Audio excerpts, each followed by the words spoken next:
আসসালামু আলাইকুম। বরাবরের মতো আজকেও আমরা দুইটা সার্ভো এখান থেকে একটা সেট রেডি করব এবং এই সেটটা রেডি করার আগে আমরা যেটা দেখব সেটা হলো এই সার্ভো ড্রাইভের প্রবলেম কি। ওকে, এই সার্ভো ড্রাইভের প্রবলেম হলো এই সার্ভো ড্রাইভে অ্যালার্ম আসে 38 মানে 38। ওকে, তো এটার মোটর খারাপ না ড্রাইভার খারাপ সেইটা আমরা চেক করার জন্যে আমরা কিন্তু অলরেডি এটার ফল্ট কোড জানি। কিভাবে জানি সেটা আমরা শেয়ার করব এবং কিভাবে এটা জানি সেটার জন্য একটা নলেজের প্রয়োজন পড়ে এবং ম্যানুয়াল বুক তো আছেই, ম্যানুয়াল বুক থেকেও আপনারা চাইলে কিছুটা নলেজ নিতে পারেন।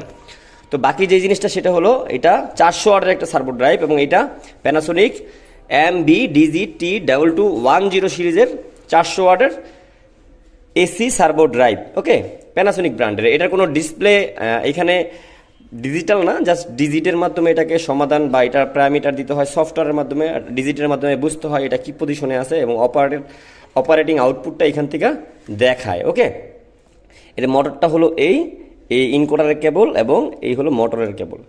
তো এখন মূলত যে কথাটা সেটা হলো যে আমরা এইটার 38 প্রবলেমটা কিভাবে সমাধান করব।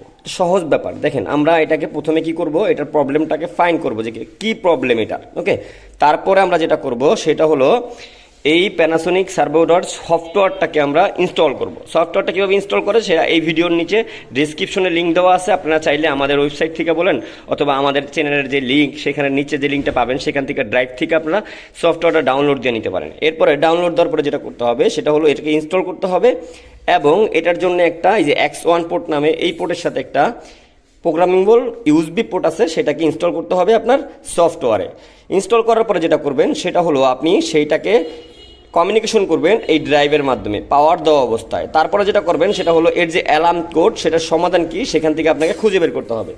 সমাধানটা খুঁজে বের করার পরে আপনি যেটা করবেন সেটা হলো সেই সমাধানটা অনুযায়ী আপনি এটাকে সলিউশন করবেন। ওকে, এখন এটা হইতে পারে ড্রাইভে, হইতে পারে মোটরে। এটা আপনি যখন কাজ করবেন বা আমি যখন কাজ করব আমি আমার মতো করে করব, আর আপনারা জাস্ট ধারণাটা নেন কীভাবে আমরা এই স্টেপগুলো আগাই। এটা ইলেকট্রনিক্স কাজ করেন অথবা অটোমেশনের কাজ করেন, যেটাই করেন আপনাকে এই ধারণাটা থাকতে হবে যেটা কীভাবে ট্রায়াল দিতে হয়, কীভাবে চেক দিতে হয় এবং কীভাবে আমরা এটাকে রান করে আউটপুট দিব। আমি এটা ভিডিওটা বানাচ্ছি কারেন্ট নেই, জাস্ট একটা আইডিয়া দেওয়ার জন্য যে প্রবলেম আমরা কাজ করার পরে এটার আউটপুটটা কী হয়েছে বা প্রবলেমটা কীভাবে সমাধান করতে সেরকম একটা ভিডিও আপনাদের দিব।